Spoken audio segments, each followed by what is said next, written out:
Salut à tous les amis, j'espère que vous allez bien, bienvenue dans une nouvelle vidéo et aujourd'hui, bienvenue dans l'avant-match. Le Barça va affronter Getafe ce dimanche à 17 h. On va voir pourquoi il faut absolument gagner, pourquoi gagner avant la trêve, mon 11, mon pronostic. Je vais également vous parler du retour de quelques joueurs très importants. Voilà, restez bien jusqu'à la fin de la vidéo et maintenant on sait qui est le numéro 10, donc restez bien jusqu'à la fin de la vidéo les amis. N'oubliez pas de vous abonner, lâchez vos pouces bleus avant de commencer la vidéo. C'est parti.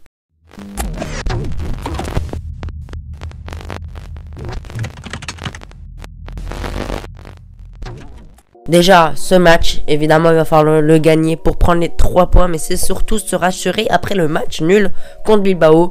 On a été plutôt moyen contre l'Athletic Bilbao. Même si en fin de match, je pense qu'on aurait pu arracher la victoire. Mais c'était vraiment très compliqué ce match. Mais on sait que dans leur stade, même en 2015, etc., quand on était très fort, on avait des difficultés là-bas.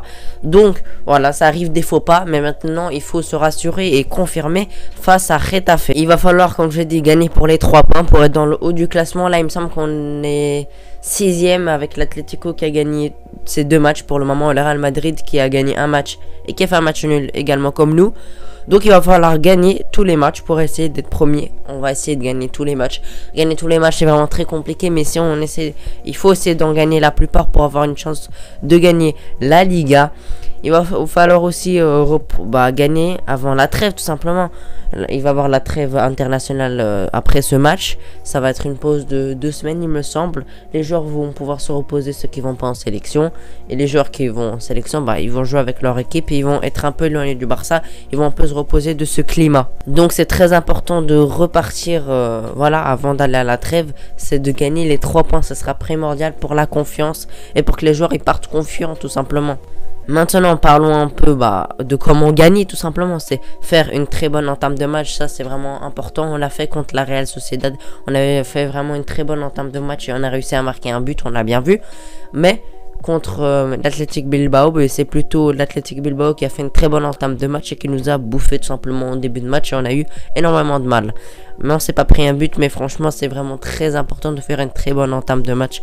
Déjà ça met la pression à l'équipe adverse et si on marque un but au début tout simplement, Getafe va nous laisser plus d'espace, ça me paraît logique. Alors que si en deuxième mi-temps on est toujours sur un match nul, voire pire, on est en train de perdre, Getafe jouera derrière, ne laissera pas beaucoup d'espace, ce sera compliqué de trouver des solutions dans leur bloc bas. Il faudra les mettre la pression dès le début du match comme j'ai dit et quasiment tout le match, même si c'est compliqué physiquement, il va falloir le faire pendant la plupart du match, c'est de ne pas les laisser ressortir le ballon, faire un très bon pressing maintenant que Messi n'est pas là, parce que Messi ne pressait pas, il ne pressait quasiment pas, tous les joueurs doivent presser, ils sont obligés de presser, il va nous falloir un pressing collectif. Si on arrive à faire un bon pressing, on peut vraiment les étouffer, les empêcher de ressortir le ballon et d'avoir la possession, de les empêcher de se créer des occasions, parce que Getafe offensivement c'est assez faible, défensivement ils sont solides, ils sont rugueux, ils font des fautes etc, mais offensivement c'est vraiment pas incroyable, c'est faible même, j'ai envie de dire. L'équipe de Getafe est largement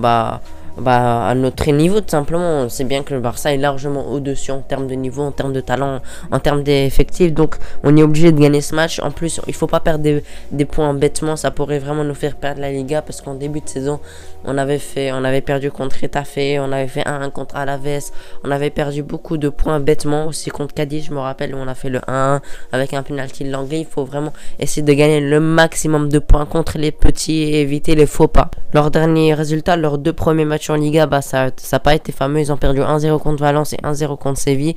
Les équipes en face n'étaient pas mauvaises, voilà, il faut se dire. Valence et Séville c'est assez costaud, surtout Séville, mais ils n'ont pas été stupides ou ridicules devant eux. Ils ont fait de bonnes performances, une bonne prestation et ils auraient pu gagner tout simplement.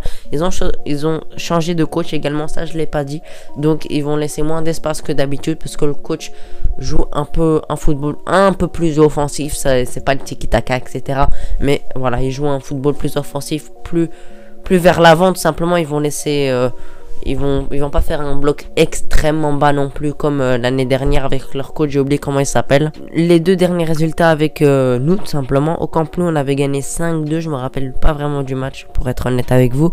Et on avait perdu 1-0, donc le 1-0 c'était en début de saison, je me rappelle, on avait gagné contre Villarreal et le Celta Vigo, je me rappelle très bien, puis on avait perdu contre eux. C'était assez compliqué parce que Retafe jouait vraiment bloc bas, vraiment très bas. C'était très compliqué de se trouver des solutions. Et en plus, ils ont marqué un but assez rapidement, il me semble. Donc voilà, c'était compliqué de revenir.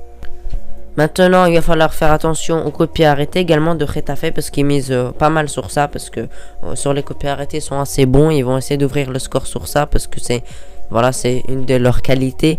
Et surtout que nous, on n'est pas incroyable sur les coups de pied arrêtés. Donc il va falloir faire attention et il va falloir être concentré. C'est très important. Un petit truc que j'en ai pas parlé, c'est l'efficacité. Si on arrive à mettre, je vous ai dit, mettre des buts au début du match, c'est important pour les obliger à venir nous chercher, pour nous laisser des espaces. Et vous savez bien, avec l'effectif qu'on a, quand il y a des espaces, c'est vraiment destructeur. Et l'efficacité. Parce que si tu rates beaucoup trop d'occasions, eux, je suis sûr, ils vont pas nous faire de cadeaux. Leur première occasion, même une petite occasion, ils risquent de la mettre. Maintenant, on va parler de quelques retours dans le groupe. Bah, c'est tout simplement Pedri, voilà. Pedri est au repos déjà, lui. C'est pas un retour, il est plutôt en repos. C'est bien qu'il se repose, c'est vraiment bon qu'il se repose. Et il va avoir environ 2 semaines et quelques jours de repos pour que voilà, il se repose, ça lui fera du bien, etc., etc. Coutinho sera aussi de retour. Bon, franchement, je sais pas quoi en penser. Il a flop, voilà, pour le moment c'est un énorme flop. Apparemment il a pris le numéro 10, donc ça je trouve assez honteux. Moi je l'aurais plutôt donné à un Depay ou un Pedri ou un Ansu Fati, mais pas un Coutinho qui flop depuis des années et des années. Pour moi c'est pas mérité. On va voir un peu son retour et il devrait jouer quelques minutes. On va voir où est-ce qu'il va jouer parce que en ailier c'est pas incroyable et au milieu aussi c'est plutôt son poste, c'est le numéro 10 et il n'y a pas de numéro 10 en 4-3-3. Fati pas encore de retour malheureusement. Bah c'est assez triste, mais il sera là contre Séville, donc ça c'est vraiment une bonne nouvelle. On espère qu'il sera à 100% contre Séville parce que ce sera vraiment un très gros match. Griezmann est attendu parce qu'après ses mauvais matchs, ses mauvaises prestations, il a été énormément critiqué, même on l'a insulté, etc. Près du Camp Nou, à l'entraînement, il me semble, des supporters, voilà, ils lui ont dit réveille-toi gros clown, etc. Je me rappelle plus c'était quoi exactement. Mais en tout cas, il sera attendu. Il a fait que des mauvais matchs pour le moment, des matchs moyens. Donc il va falloir qu'il confirme. Voilà, il va falloir qu'il monte son talent. On l'a acheté quand même 120 millions, donc il doit faire plus que ça. Depay sera indispensable. C'est obligé qu'il nous faut un très bon Depay comme on a eu sur les 2 premiers matchs. Ça a été le meilleur joueur de l'équipe. On espère qu'il fera encore un bon match. En plus, il a marqué son premier but, un très beau but contre l'Athletic Bilbao. Donc ça lui met encore plus de confiance. On voit qu'il a de la confiance sur le terrain. Voilà, on voit que c'est le leader de l'équipe. Maintenant, on va parler du 11. Donc, dans les cachets, Marc-André Ter Stegen qui a eu une saison très compliquée. J'ai beaucoup de doutes sur lui. Mais voilà, on n'a pas le choix. Neto, c'est beaucoup trop faible. Surtout dans les relances également, c'est assez faible. Donc, Ter Stegen dans les cages. On verra s'il sera disponible. Il sera disponible normalement, mais on ne sait pas s'il sera à 100%, s'il sera prêt physiquement. On verra les choix du médecin. Mais s'il est prêt à 100%, bah, Ter Stegen titulaire. En latéral droit, Serginho Dest, il sera très important parce qu'il n'y aura pas beaucoup d'espace. Il va falloir qu'il essaie de dribbler quelques joueurs, qu'il trouve une solution avec ses centres, avec sa qualité de dribble également. Il sera important sur le côté droit, pas un Emerson parce que voilà, il faudra plus attaquer que défendre et Emerson, on sait que c'est un joueur plutôt défensif. Maintenant, en charnière centrale, Araujo, l'anglais, voilà, il n'y a pas beaucoup de choix parce que Eric Garcia est suspendu et Piqué n'est pas là. Et Mingueza, il sera là, mais je sais pas s'il sera à 100%. En tout cas, l'anglais, voilà, c'est vraiment un petit match. Il pourrait jouer, je pense que ça suffira avec un Araujo qui a été très bon. Ah, il a fait une très bonne rentrée. Pour moi, il doit être titulaire. Hein, tout simplement, il doit être titulaire. C'est un style de défenseur qu'on n'a pas et qu'on a vraiment beaucoup besoin. Donc moi, dans toutes les situations, il faut Araujo avec un autre défenseur. C'est vraiment très important. À gauche, Jordi Alba, voilà, basique. Le latéral gauche, notre meilleur latéral gauche. Il n'y a pas vraiment beaucoup de choix. Donc, Jordi Alba en latéral droit. En numéro 6, Busquets qui sera très important pour trouver des solutions dans leur bloc bas. S'il joue en bloc bas, voilà, sur des passes, on sait qu'il est excellent sur les passes. Il pourrait trouver Griezmann ou Braithwaite ou Depay dans des petits espaces. Il pourrait être vraiment très important et décisif pour ce match. Pour l'accompagner, Gavi et De Jong, voilà, puisque Pedri n'est pas là, je l'aurais mis. Voilà, je l'aurais mis s'il serait pas fatigué. Mais on sait bien, il est en vacances, c'est bien, il pourra bien se reposer. Et on pourrait faire jouer un jeune, voilà, Gavi qui est encore très jeune. On a vu qu'il a beaucoup de potentiel. On pourrait mettre Riqui Puig ou Gavi, voilà, moi je choisis plutôt Gavi. Et De Jong, voilà, notre meilleur milieu, il sera indispensable pour ce match, pour nous faire gagner. Et puis, on attaque Griezmann, Braithwaite et Depay, voilà, basique, il n'y a pas grand chose à changer.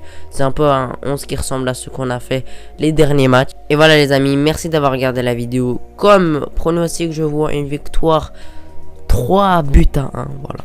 Je vois un but de Depay et je vois un but de Griezmann. On l'espère en tout cas. N'hésitez pas à me dire votre pronostic dans les commentaires. Merci d'avoir regardé la vidéo. Si elle vous a plu, n'oubliez pas de vous abonner et de lâcher votre pouce bleu. Merci d'avoir regardé la vidéo. Ciao.